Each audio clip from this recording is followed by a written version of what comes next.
So I think I may have shown this before, but this is really what seems to be happening.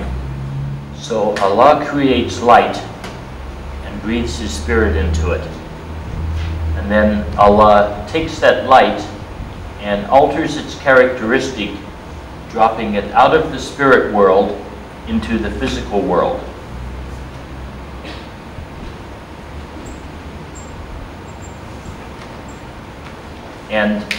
And it comes into existence with a potential.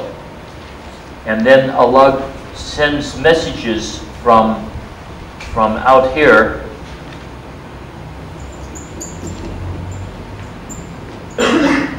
sends messages from light in its absolute state to particles, sends messages to atoms, sends messages to molecules, sends messages to biological life, directing all of them to go through these various stages. And it's like Allah has a template or this plan that He wants to unfold. And He makes sure that the plan unfolds according to His will. And the plan is to end up with a world like we have, a physical world, where Adam and Adam's descendants, us as the children of Adam, can have the opportunity to, by choice, continue along this path back to perfection of soul.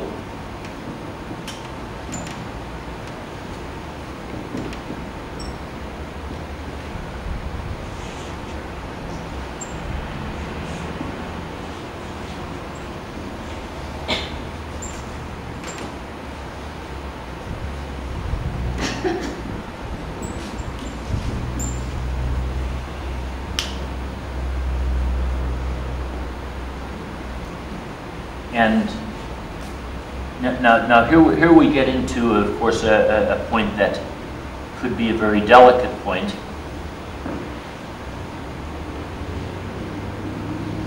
What does Allah really want here? Because also here we have paradise. But also we have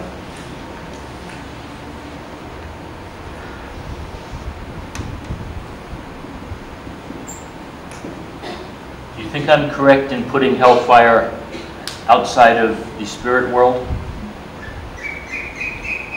Well, what is your interpretation of where hellfire is? In the spirit world or outside the spirit world?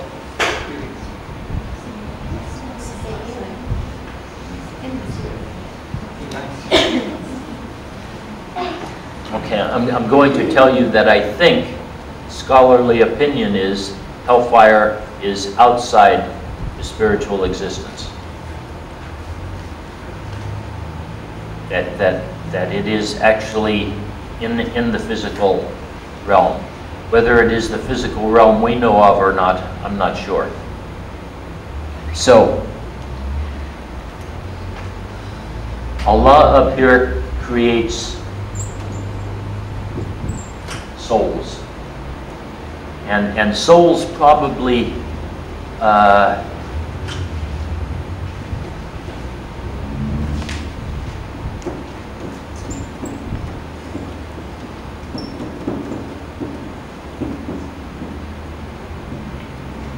souls virtually infinite in number.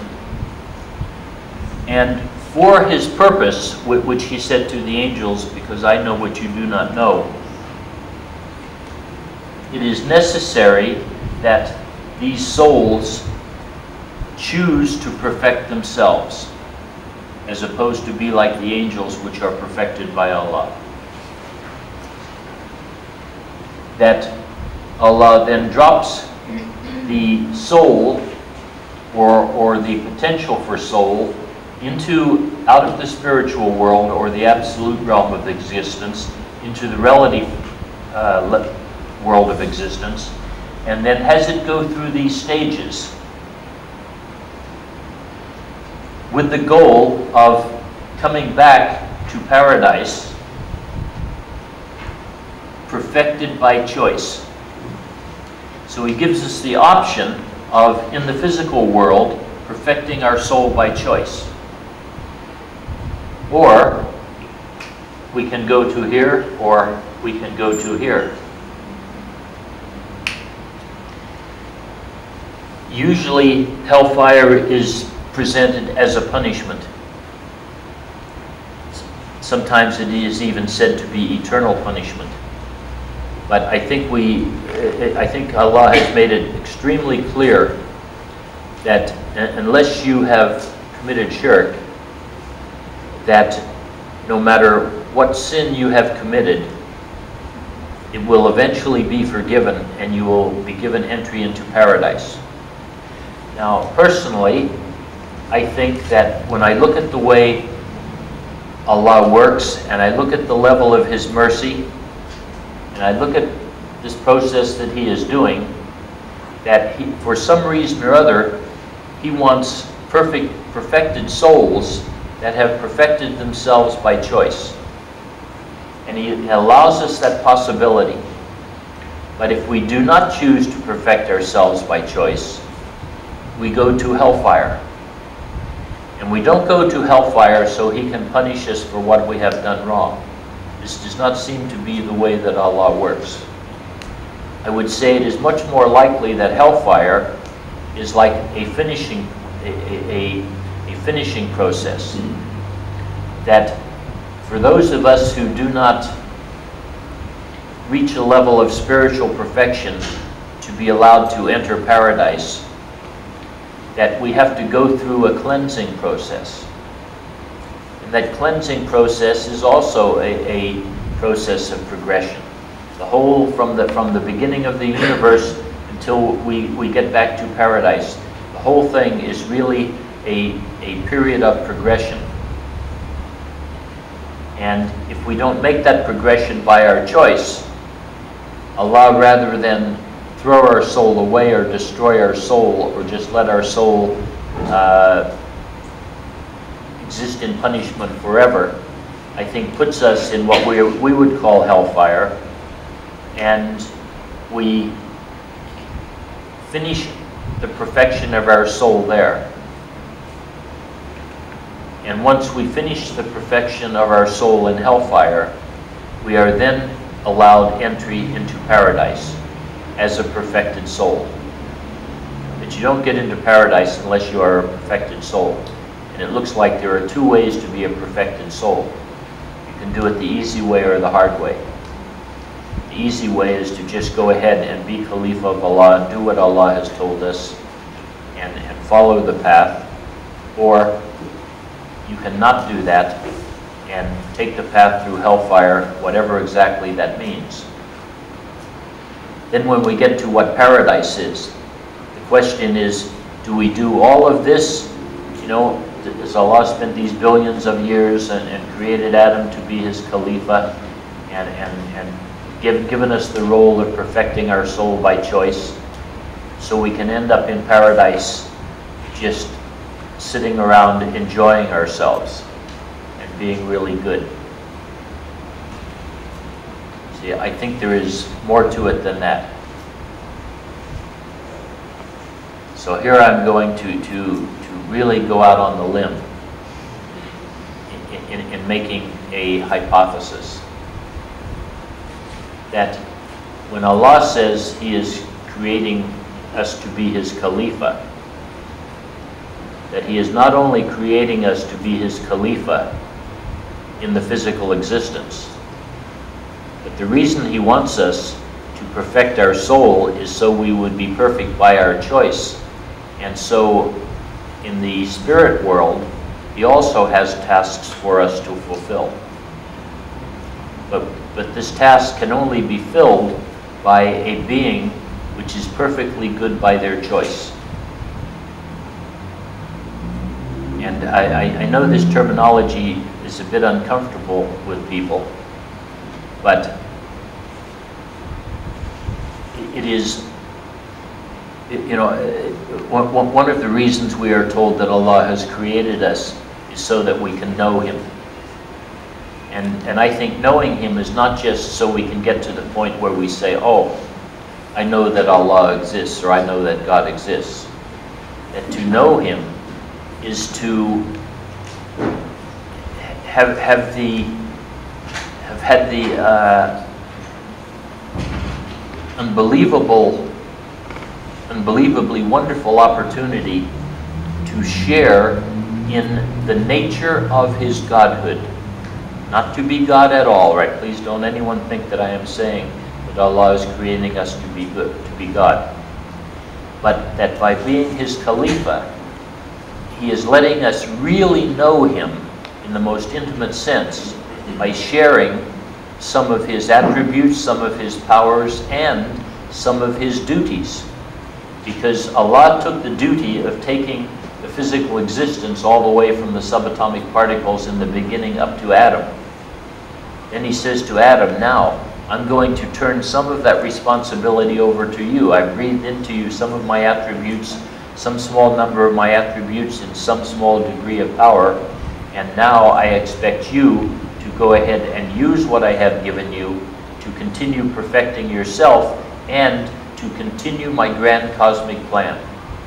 The grand cosmic plan seems to be to achieve existence once again outside of space and time, but now as a being who has perfected itself by choice. So that Allah has a role for us out there. Now, I'm going to say this, although, and it certainly doesn't conflict with Islam, although it is not said in Islam. I think to myself, what kind of possible roles could Allah have for us out there? I mean, Allah can do anything. But for some reason, He seems to want to have somebody to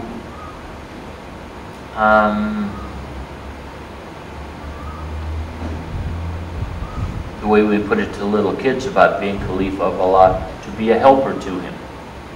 But not to be a helper who has separate power or separate will or separate identity, but to somehow or other help carry out His plan, because His plan seems to be to not carry out the fullness of His plan alone. I mean, if He wanted to make us perfect, He could have just made us perfect. For some reason or other, He wants us to become perfect by choice. Now, when you know, before when I have shown you the number of stars in the universe,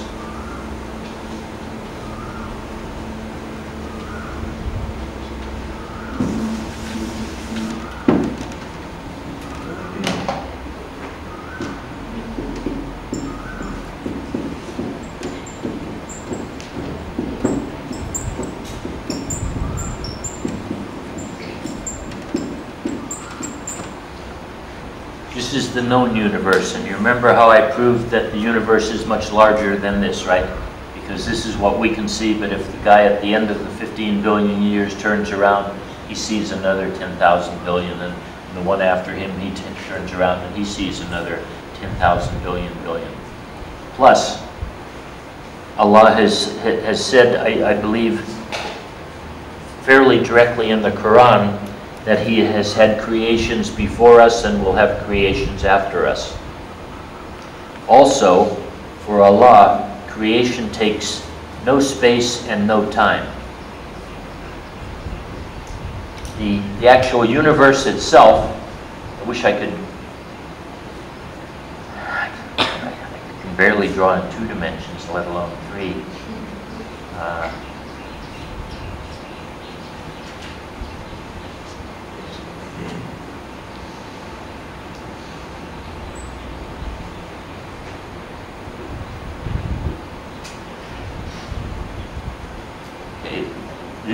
This is a 3-dimensional donut with an infinitely small hole in the center. And this is the singularity.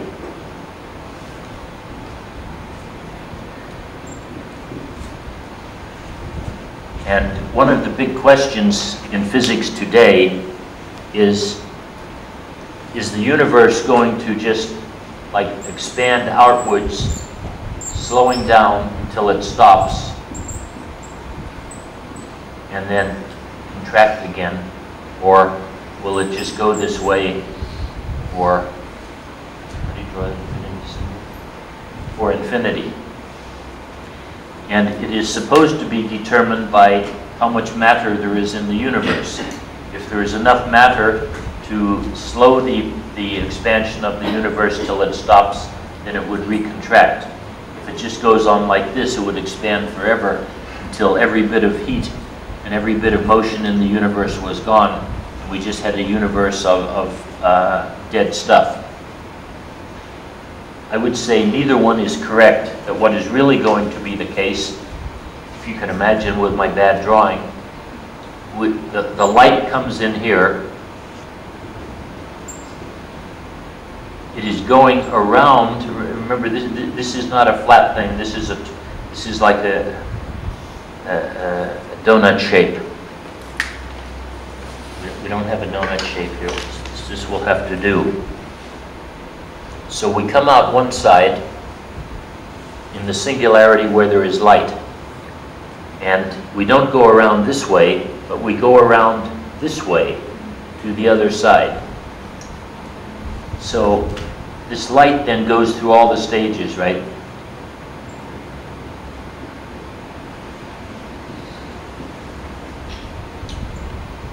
Going around. And then once it gets halfway,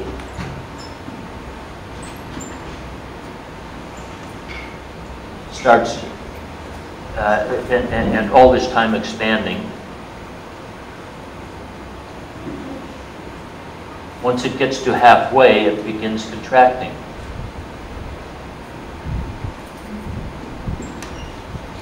And as it is contracting, it came into existence in a singularity, which another name for this singularity could be a white hole as opposed to a black hole, where space-time and matter come into existence.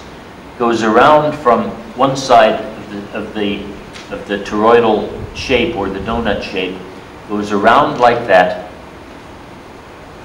and it doesn't matter how much matter it is, it matters what the geometry is, and this is actually, comes from Einstein's general theory of relativity, that the universe would be like a squashed basketball with an infinitely thin hole in the center, which is a singularity, and goes in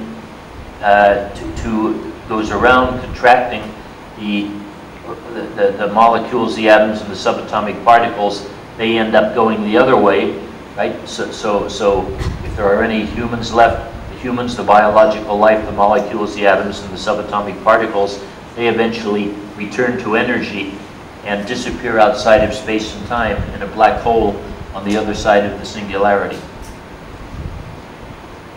Possibly to, and remember, space, time, and matter ends at that black hole at the singularity. So Allah said, I created the world in time, and I will destroy the world in time. But He didn't say whether or not He's going to create another.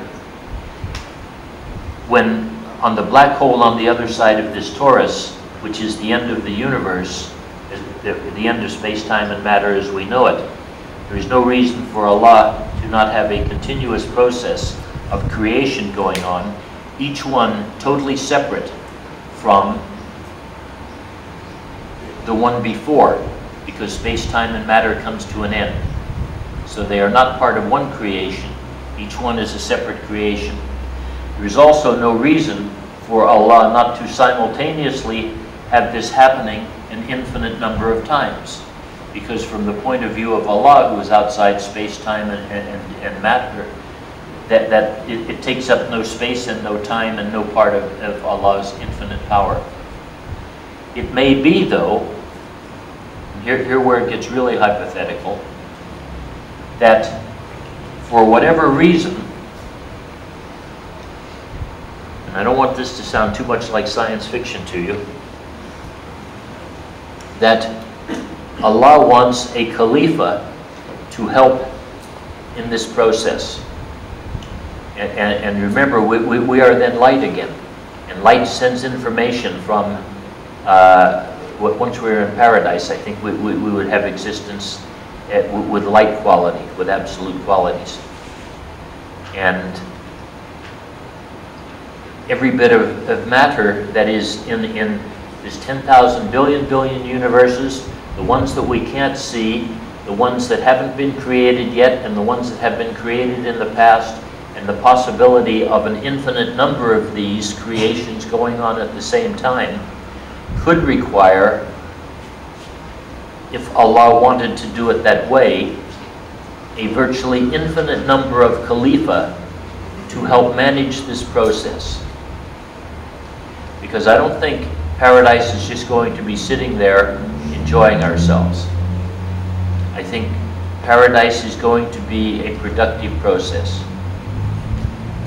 And Prophet Muhammad, peace be upon him, told us very specifically that anything that we think paradise is, we are wrong. It is not that. It is something other than that. And that we are told paradise is these really nice things like water and dates and rivers, and because these were things that people could conceptualize at the time as something that was important to them and greatly desirable.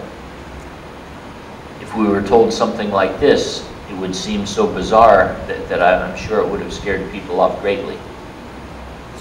So I guess what I'm saying is this grand cosmic scheme may be a way to have souls that Allah creates go into like a training ground of the physical existence where they are given the opportunity to perfect themselves, re-enter paradise, become once again beings existing in an absolute state rather than a relative state, and continue to participate, having earned that right by being Khalifa of Allah, in some part of Allah's grand cosmic scheme that is in numbers that we could not write down or could not imagine.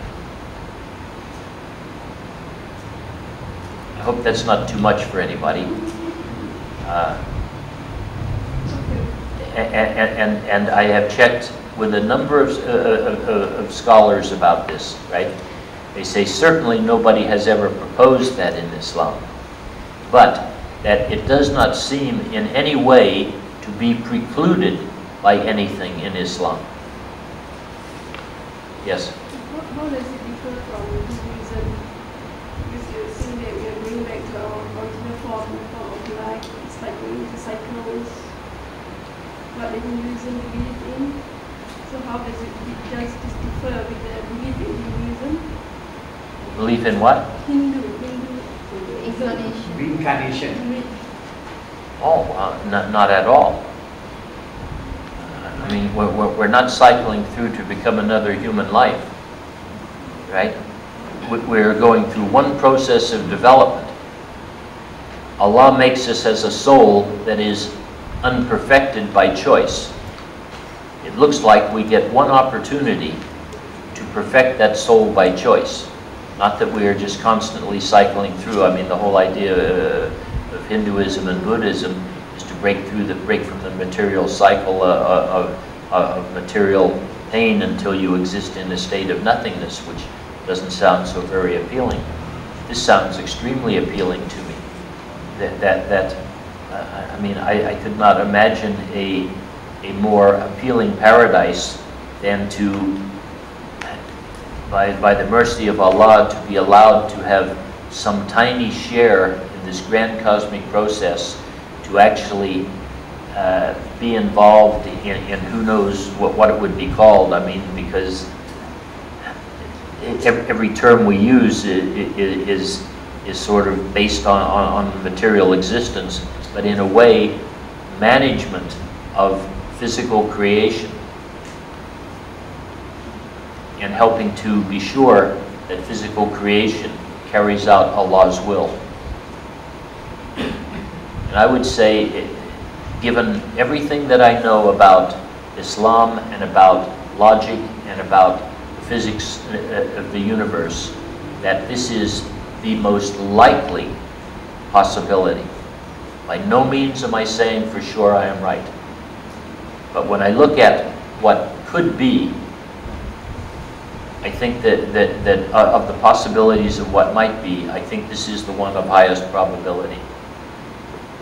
And the magnitude of that, if it is true, right? I mean, and please don't take this rudely, but I have never, as a Muslim, been too involved in the concept of getting to paradise. If paradise was just spending eternity enjoying myself, you know, I mean, and I almost can't imagine Allah wanting us to do that He would put us through all this only to have the opportunity to spend an eternity enjoying ourselves. It just seems so much more likely that He has a task for us. And He has told us what the task is, to be His Khalifa.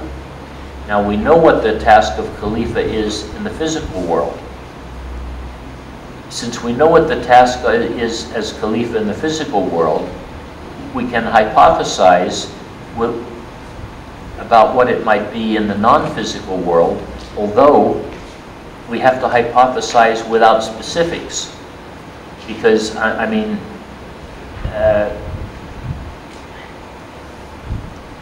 how do you do anything as a timeless being? You know, to do something means to be involved in time. So, I guess that's pretty much what I have to propose to you as the true nature of reality. The different levels that we can look at what is here, and all those different levels actually exist there. The fact that we see that Allah has created light and has taken that light and He has done a certain thing with it for billions of years, and it all looks directed toward ending up with a Khalifa on earth and giving that Khalifa an opportunity. We have to say, why would Allah want to give the Khalifa the opportunity? And I know Allah is merciful, but it just doesn't fit with the scheme of things. The scheme of things seems to be Allah asks us to do good things, to do good deeds, and to progress. I would assume in paradise, whatever doing good deeds and progressing means in a state outside of time, that we would still be doing that. At different levels. Pardon? At different levels, because there are different levels of paradise, different levels of paradise. So Yeah, well, I mean, this is further reason to think that we don't just go to paradise, that we go to paradise, and it isn't. It may well not be the case that you just enter whichever of the 7 levels it is because of what you have done. That you enter at whatever level is appropriate for you, and then you continue your good deeds and your progression. But good deeds and progression outside of time, whatever that means. So our relationship with Allah seems to be much more than we had thought that it was. That we are here for something a lot more than to pray and to fast and pay our zakat and this. That we are here very seriously to be the Khalifa of Allah. And to be the Khalifa of Allah, which is part of something we'll go into a future talk, is a lot more than just, we say to the kids, make yourself good, help others become good, and make the physical world good. But there is really a lot more to it than that. It has a lot to do with the contemplation of the creation of Allah and the remembrance of Allah, and how that alters consciousness, and how that alteration of consciousness does bring you to the state where you are capable of entering paradise.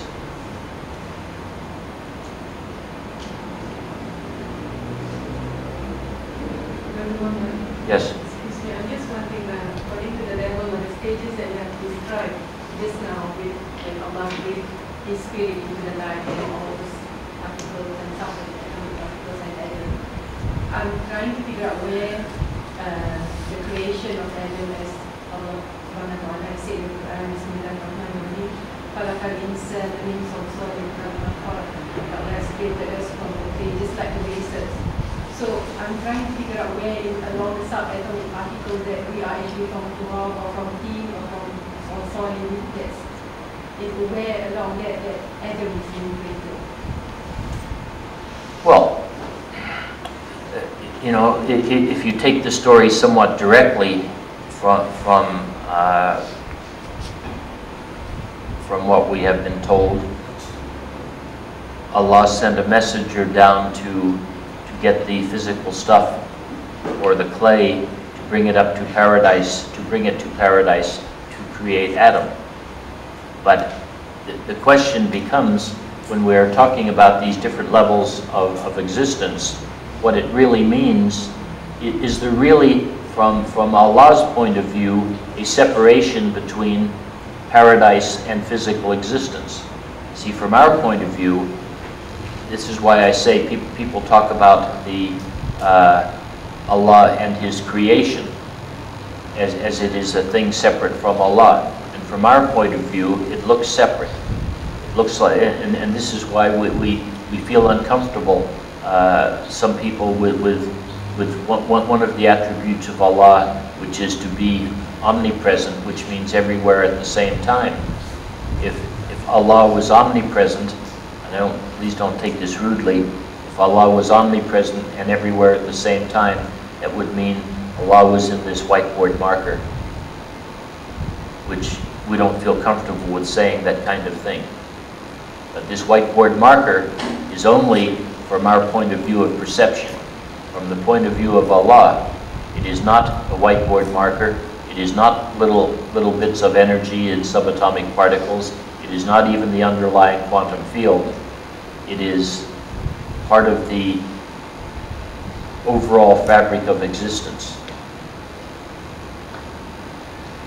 which as I said earlier, I do feel comfortable with the position that there is nothing but Allah. And it would be entirely possible for the statements that Allah sent a messenger or sent I think an angel, I'm not really sure, I can't remember exactly, to get the stuff that Adam was created from the earth and bring it to paradise. These are words that relate to us, but these are not words that relate to Allah. Right? You don't bring something to Allah that implies Allah is somewhere else. And the bringing also involves a process of time. And it would seem more likely that, I think more likely, that from Allah's point of view, there is not a separation between paradise and the physical world.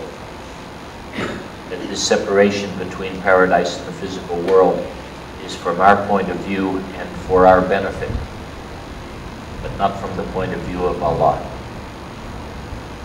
So that, yes, it is true, Adam was created in paradise. Yes, it is true, Allah sent Adam out of paradise because of his transgression. But this is not bringing him into paradise and sending him out of paradise in the way that we think of going into and coming out of. That it may be referring to the experience of Adam's soul, which never really goes from one place to another. I don't know whether I really got that across. I'm trying to say that there's really nowhere else to be other than with Allah. From our point of view, there are lots of places to be, and there are lots of things, and as I was pointing out in here, we see a thing of separation. But the reality, even what we know from quantum theory, there is no separation. So quantum theory is sort of saying that there is Tawheed also. That separation is only in the mind of the perceiver. That there are not separate things, there are not separate places, there are not different times. That these only exist for our convenience, so we can exist in a call it dimension, a dimension where we have an opportunity to progress as Khalifa of Allah. And that all of this that looks like we're involved in is not the thing we are involved in. We are involved in the progression of our soul toward perfection. And it may not look, the progression of our soul toward perfection may not look anything at all like what we are seeing and what we are doing, although we have no other way to relate to it. And Allah tells us to relate to it the way that you see it being. But Allah does tell us that it is not the way that we see it.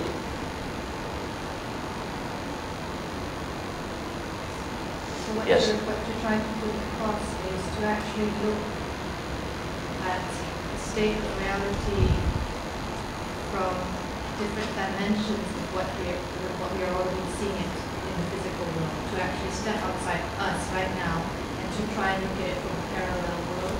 Well, not parallel. I mean, actually, you're very close to what I'm trying to do. I am saying, since Einstein's special and general theory of relativity came along, he gave us our first glimpse outside of space and time. So now we can make some assumptions about reality from outside of space and time rather than from inside space and time. Although at this point they are very, perhaps these things I have said to you are very naive assumptions, because we don't have a very good look.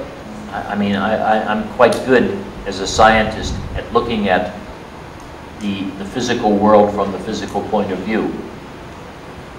But I am an infant in trying to have a look at what physical existence is from the point of view of outside of space and time, or you might say, if I can say this, from the perspective of Allah as opposed to from the perspective of Allah's creation.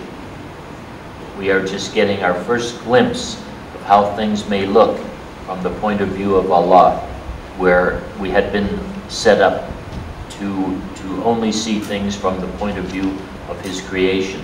And as we were told in that thing I read earlier, that we are not given much information about the spiritual world, just a little bit.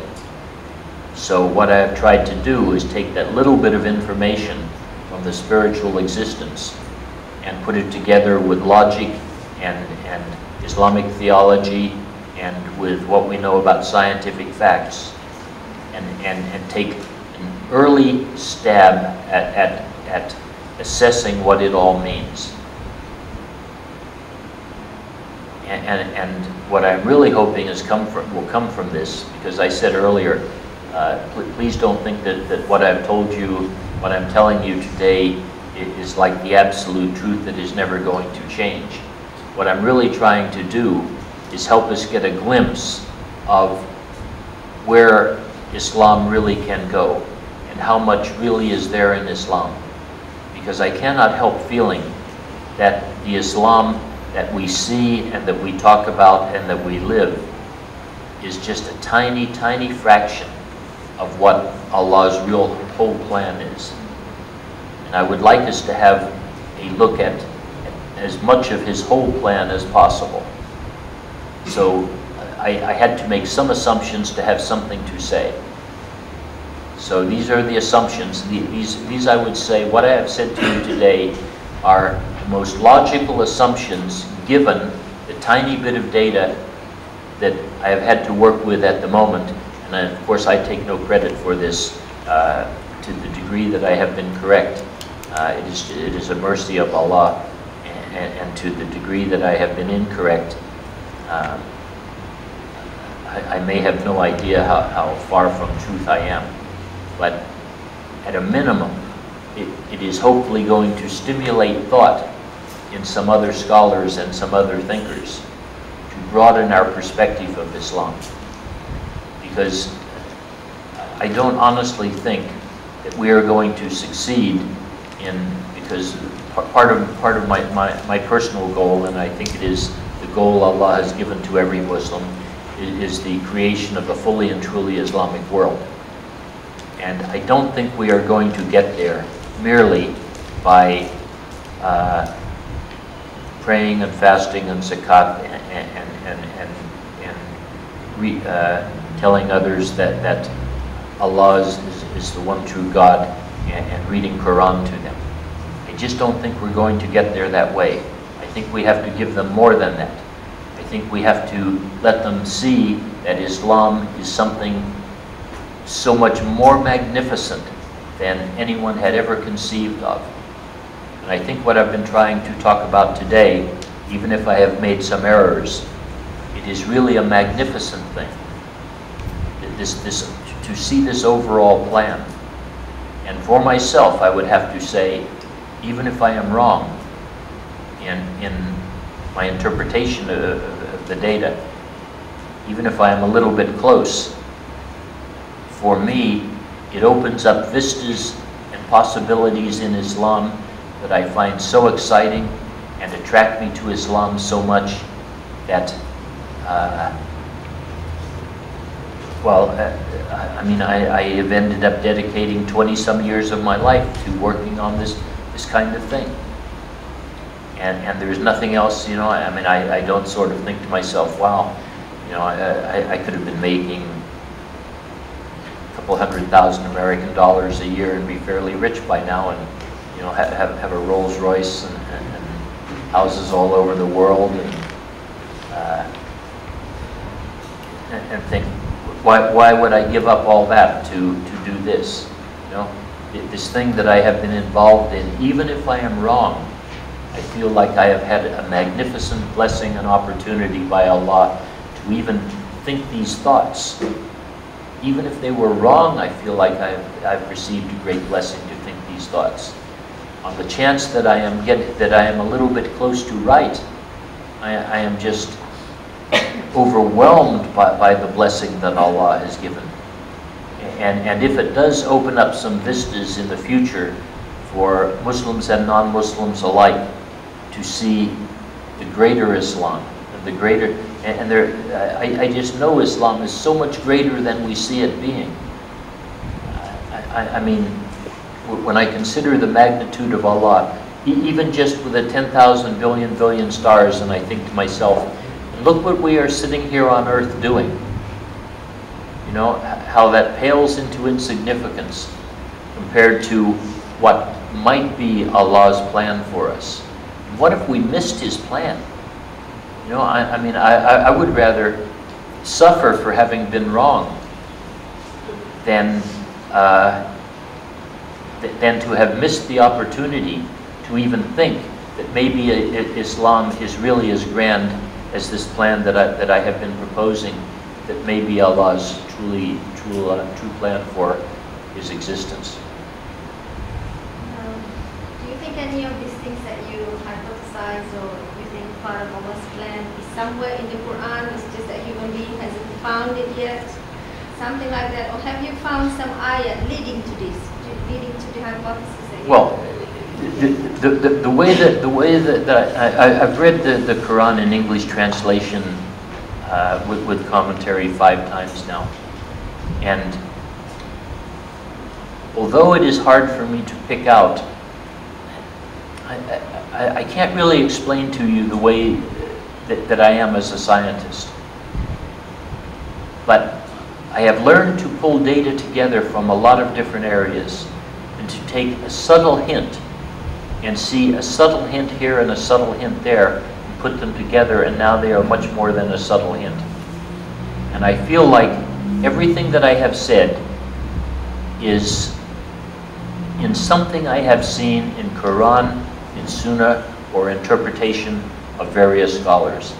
Absolutely everything I have said to you, I feel like I have seen somewhere, not exactly in my words, of course, my words are scientifically oriented words, but the ideas that I have presented, I feel are sitting there.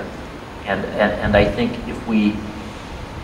if we take a really narrow view of Quranic interpretation and interpretation of Sunnah, that we are not going to ever see the full beauty and wonder of Islam. And I know that it is the scholarly position of Islam that not that we are to be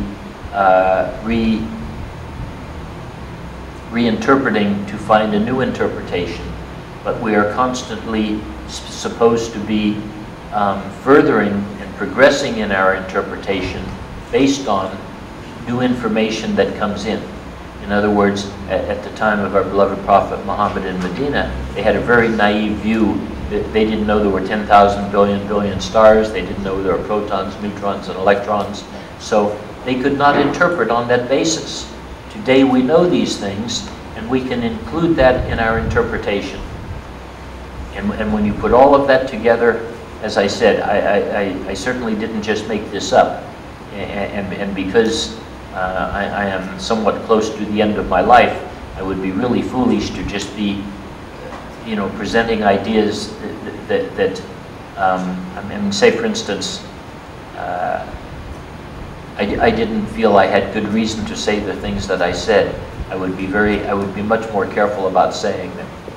I am saying them, even though taking some risk. I don't think Allah will punish me. Somebody in this world could punish me. But, I think Allah would say to me something like, "Well, at least you tried," and that would be enough. I have a question for the book. I'm sorry, I have to Sure. late. I was very interested in what you explained from the scientific point of view, quite close to the Sufi experiences, almost similar. Because I think they see the kind of final stage already, they see the descending and the ascending process. Something like that. I find it very interesting. And what my question that in this process, to me, I think it's only a material world, right? The process. But for the human soul, is that included in this process, or directly come to the human being? Because in Sufi they talk about the material world development, and until the Adam comes, then the two acts come together, meet the point, then it's perfect. And then Adam can understand the Yes, and look, this is this thing that I said in the beginning of my talk. This is what I think Allah and the interpreters of what Allah had to say meant when He said that we are supposed to read the two. He gave us two Quran. We are supposed to read them in a balance. One is really the spiritual side in the book given to the beloved Prophet Muhammad. The other one is like the objective look at his creation, that we are supposed to look, not just look at, but come to know with deep intimacy. And when we put those two together, that this is where the fullness of our religion is. That our religion is not just a spiritual religion, and it is certainly not just an objective fact religion. It is one to know in its fullness the creation and the nature of Allah's creation.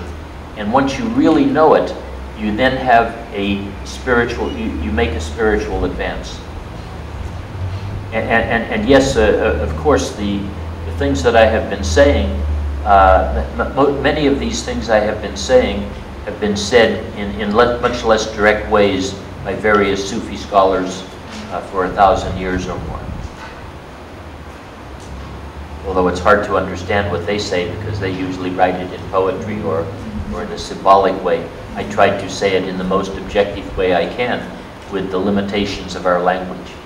And these limitations of our language are really huge. I mean, you know, you see me over and time and again not being able to say something because words and concepts, our words and concepts are space-time and matter-based. And I want to talk about something now that is outside of space-time and matter. And the words and the concepts are really hard to come by. But in the future, if we have scholars looking in that area, we will develop words and concepts to be able to discuss and think about those things. How are Yes. we going to actually, once realizing this whole reality of existence, how are we going to say to a person living on this earth, how are you going to live life? You know? Now you know that you are subatomic particles and things like that, and you move backward. What are you supposed to do? And how can you avoid taking the Hindu position of that this life is just an illusion and that's it? Because that's where the boundary comes in. If we are not careful to take the other position, then we end up not doing anything. Well, I mean, to answer that would take another whole talk, which I need to give some time, which is about what really the Khalifa experiences. But Allah has been very direct to us, and the scholars have been really direct about what it is we are supposed to do as Khalifa of Allah. Not only are we supposed to make ourselves good, help others become good, and help the physical world become good, but we are supposed to alter the way that we think. We are supposed to look very carefully at the way that we think and contemplate the way that we think and contemplate the things that we see and that we perceive. And we are supposed to contemplate them on the basis of how they relate to Allah and Allah's creation. And by doing so, we start to shape ourselves into beings who cannot see the world anymore from the standard material position where what seems to matter in the world today cannot matter once you have altered your thought processes in the way that Allah has told us to do. And part of it is really about the Khalifa plan, which is to that every good influence that comes in from any of the three sources, right, the physical, the social, or our own inner speech, anything good that comes in is from Allah. And we are supposed to use our inner speech as Khalifa of Allah to increase the power of that in our consciousness. And when we increase the power of that, that becomes who we are. But also, Shaitan is using these three same sources: the physical, the social, and the inner speech. And part of our responsibility as Khalifa of Allah is to recognize which of these influences comes in from Shaitan. And Allah has told us that we can, just as I've said in psychology, we cannot actually get rid of them. But we can overwrite them, and we can isolate them in our consciousness so that they do not become part of how we think. And how we think determines how we act. And this is really what we are supposed to be doing. We are supposed to constantly becoming closer to Allah and further toward carrying out His will by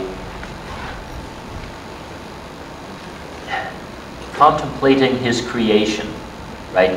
But contemplating His creation really means deeply thinking about it. Contemplating Allah's creation is not simply saying, oh, Allah created the material existence. Contemplating His creation is, for example, knowing that Allah can take two photons and have them collide in a certain way as to produce a proton and two others to produce an electron, and how He puts them together and how He tells them to have this exact relationship with each other. By having this exact relationship, they carry out one of the roles that is necessary for the fulfillment of His plan. That this kind of deep level of contemplation is really necessary to get close to Allah.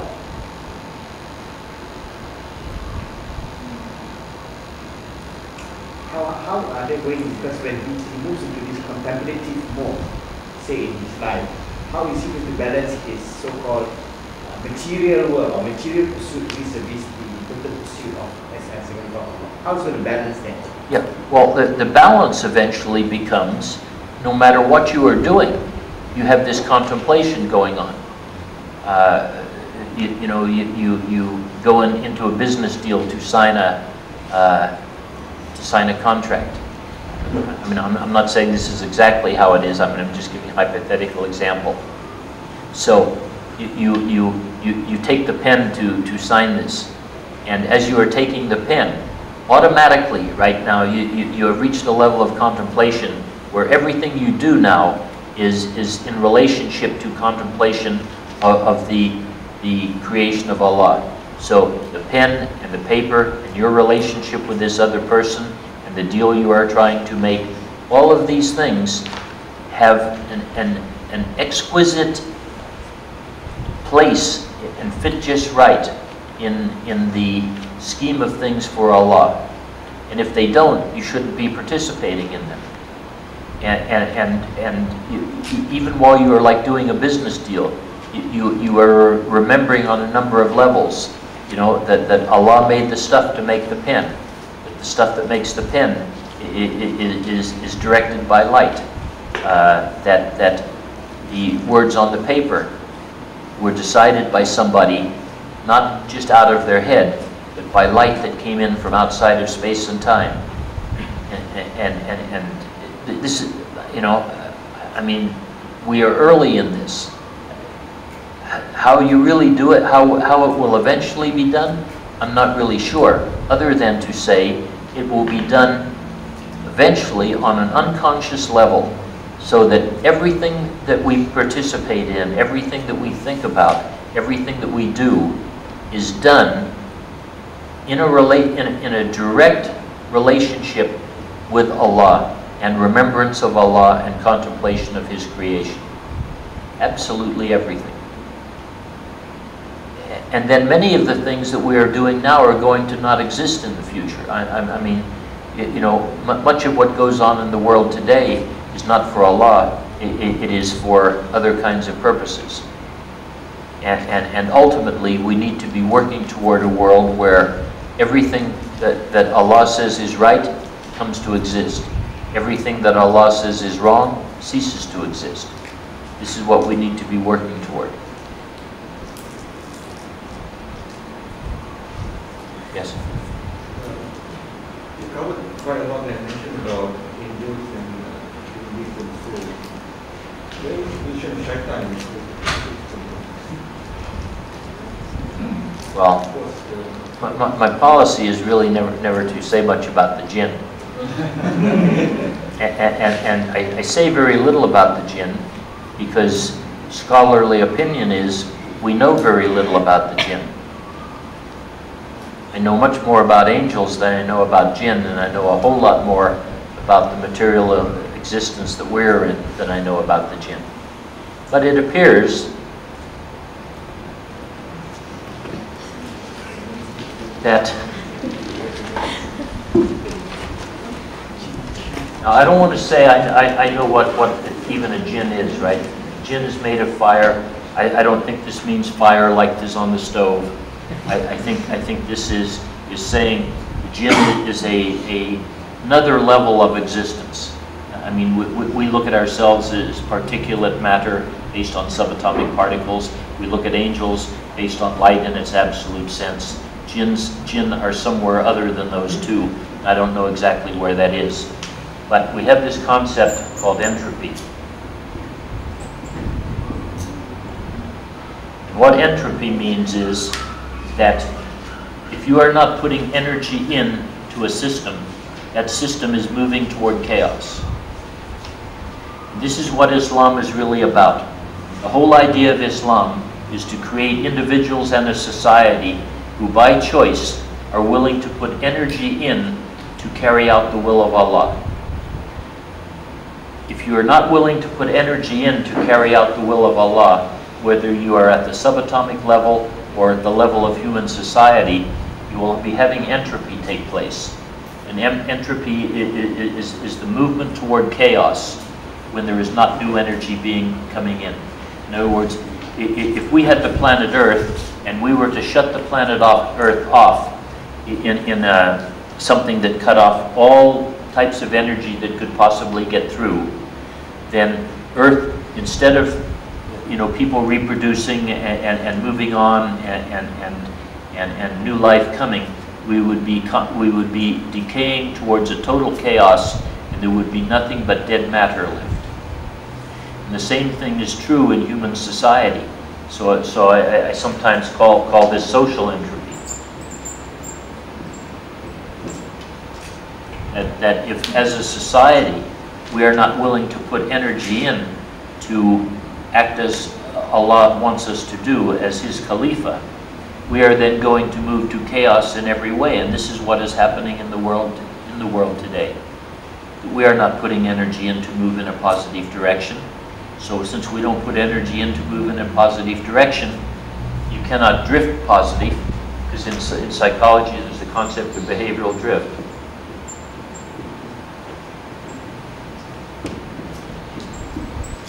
Which is another way of saying the same thing. If you are not putting energy into a learning experience, you will be moving away from what you want to learn. In other words, if you want children to learn multiplication tables, they have to put energy into learning. They put no energy in, or they learn it partially and then they quit. Behavioral drift, they are not going to drift to know the whole multiplication tables if they stop halfway. They are going to drift away from what they did know.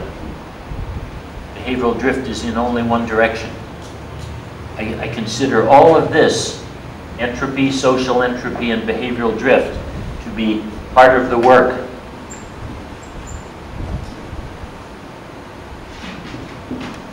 of shaitan.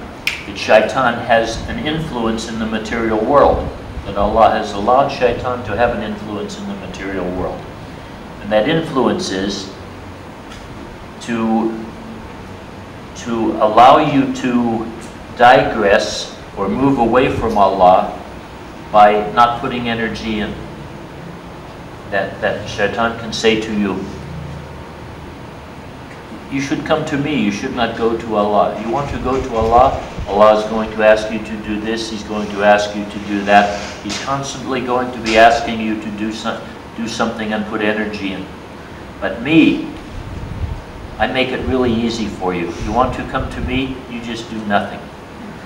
And then you drift to me. And this seems to be the way the physical world is set up. It is set up in physics, right? And this is just a word from physics. If we did not have sunlight coming to the earth, we wouldn't be here. If Allah was not putting sunlight from the sun onto the earth in exactly the portions He put it, and hadn't put the particular chemicals that He put on the earth in the way that He put them, we would be sitting here on a dead rock with nothing on it. So it appears that shaitan's role is to try and impede our progression, both at the physical level, at the social level, and on the individual level. As I mentioned before, when we have these influences coming in, you know, this diagram that I'm always drawing,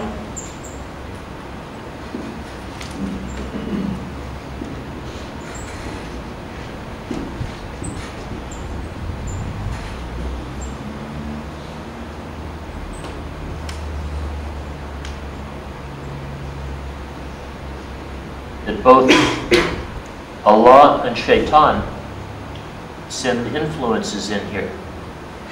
And as Khalifa of Allah, we are told when a positive comes in, we are supposed to use that positive and make it powerful and make it part of it changing who we are and determining the way that we think. But if you have a negative come in, and a negative can only be from shaitan, we are supposed to find a way to isolate it and then overwrite it so that it can't have an effect on us.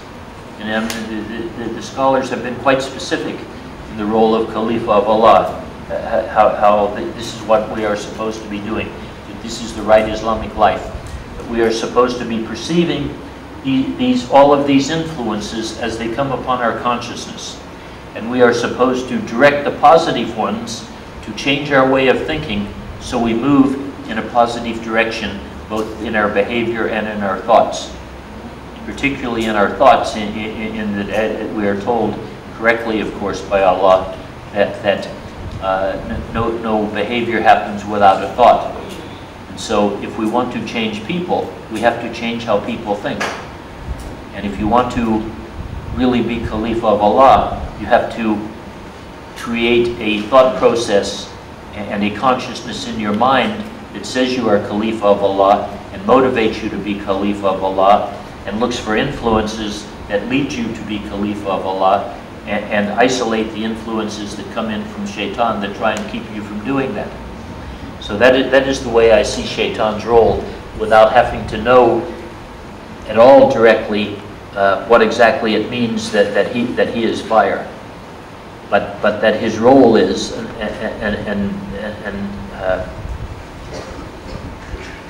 his role is to try and impede Allah's plan.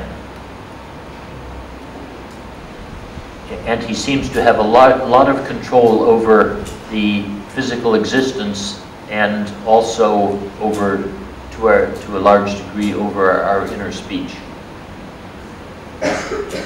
But Allah has given us, with our inner speech, the ability to overcome any amount of negative influence. There is no negative influence that can come in that cannot be stopped by the use of the inner speech that Allah has given us. So, although also we could exist in a world that has all sorts of influences upon us to take our thinking and therefore our behavior in a negative direction, and say no to it all with our inner speech, and say, I reject all of this negativeness, I am going to do what Allah has asked me to do regardless. That is what we are supposed to do as Khalifa of Allah. That is how we fight shaitan. Everything comes within the stages that you stated, from subatomic particles downwards. And shaitan is another form of a lower quality of life. Well, are you trying to say the term that it is outside the stages? No. I'm saying he is neither light in its absolute sense, nor is he matter in the sense that we know of particulate matter, protons, neutrons, and electrons. But protons, neutrons, and electrons, I have said, are slow light. In the spirit world is light in its absolute sense. Logically, then, I would say that shaitan is some other form of altered light. That light has been altered for shaitan and for jinn in some form that we don't understand. But that form is other than particulate matter in the way that we see it being.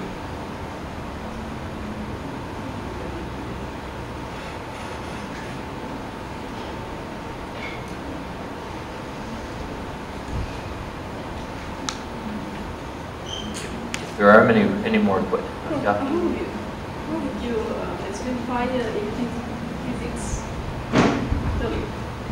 What? Fire. How would I define fire in physics? Yeah, it is said that shaitan, Allah creates shaitan from fire, an angel from light, human being from clay or something. So what is fire? How do you explain it in terms of physics? Well, I mean, in physics, fire is just hot matter. But look, I normally don't mention this because I don't know at all that I'm right. But there is a form of matter that most of us don't know about, which looks like fire.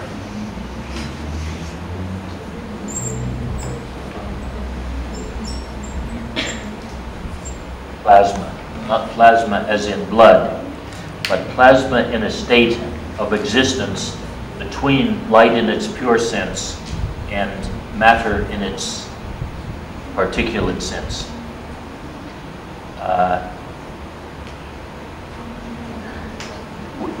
When the light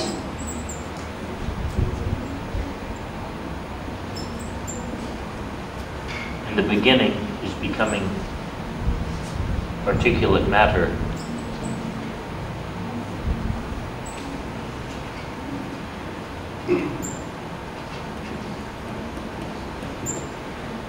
this particulate matter in the beginning cannot exist as particulate matter because of the heat and the density. And so it exists in a state that is called a plasma state. And it is super hot matter that does not exhibit the qualities of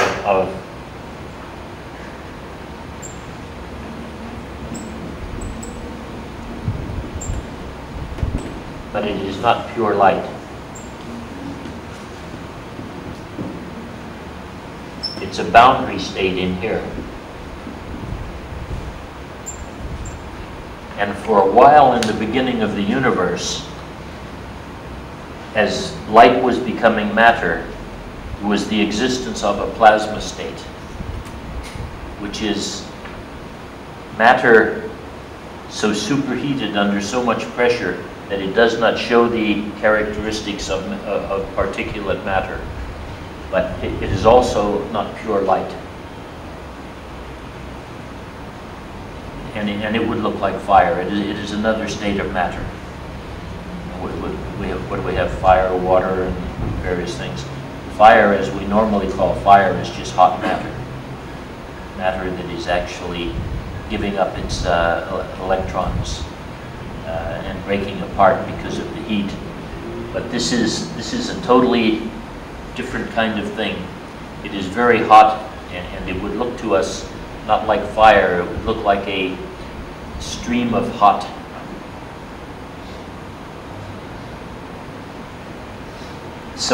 It would almost look like a stream of hot liquid if you actually saw it. Now, I don't want to say by any means that is what jinn are, but that's the only other state of matter that I know of that could have anything to do with that. So it is a state of matter between light in its absolute sense and matter in its particulate sense. Yeah, the soul is the essential thing, right? But the soul continues even after it is connected with the human body. The soul continues existing outside of space and time. Because it's existing outside of space and time, it doesn't interact with the physical world. It interacts with the physical world through, in modern terminology, through the mind. And it is through the mind that it is the mind we must perfect. It's not the body we perfect. It's not even the behavior we perfect. It is the thing that we really perfect is the mind. By perfecting the mind, which is the soul's interface with the physical world. That is how we perfect our soul, which is outside of space and time. We perfect our soul by perfecting our mind. And perfecting our mind is done through the process of thought. And the process of thought, although these words don't convey it that well, it is about contemplation of the creation of Allah and remembrance of Allah. But those words greatly oversimplify the process. It is a really complex process of eventually seeing everything in relationship to creation of Allah and feeling everything in relationship to your experience with Allah. And really everything. I mean, I don't mean just a lot. You know, ultimately everything. This is where I think the perfection of the soul comes in. Well, I mean, I am a little vague, or quite vague, as to how exactly Allah creates a soul and what He creates it with. Although it does appear to be light. Yes. If you're referring to the hadith that someone else spoke to me about, that Allah actually created the physical universe from the light. First created the light of Muhammad, and then from that created the universe. That this is generally considered by Sufi to be an absolute fact, but by scholars who are not Sufi, it is considered to be an unverifiable hadith, particularly presented with the purpose of giving greater significance to our beloved Prophet Muhammad, peace be upon him, than just being a human being. Yes, I think in Sufi also they don't think that Muhammad Nur is him himself. He is also part of that Nur. No, I think the Nur they're talking about is the enlightenment, meaning the knowledge through revelation. That when they say that Allah is the light behind the light in this particular case, the Nur Muhammad is that Allah is the enlightenment behind the enlightenment that Allah has given us, which is the final enlightenment as the last prophet to take us to help us fulfill the journey. That we will never get another prophet for that reason. That the enlightenment that was given to Prophet Muhammad through revelation, this time was kept, and it was kept correctly, is the reason that we're not going to have another prophet. And that is about enlightenment. That this light does not have to do with the actual light in the sense of created light, which created the universe.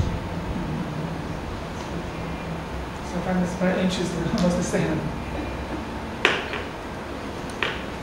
Well, if there's no more questions or comments, I hope everybody had an interesting day. Probably a little bit different than you normally hear. Of course, please forgive me if I have led anyone astray. And if I haven't, if I have led you in a positive direction, I consider that a great blessing from Allah that I was able to be even a little bit close to correct on some of these things. It is a very difficult subject to discuss, of course, because it is in the area where we know the least of all. But I think it is an area that we have the potential to know a lot more about in the future. So anyway, thank you very much for coming tonight or today. And for those of you who come tomorrow, I will be talking about Islamic psychology and how it is not like Western psychology, and how it answers the problems that Islam has seen in Western psychology, and how it can be used as a tool to help achieve the successful role as Khalifah of Allah. So thank you very much. Assalamu alaikum.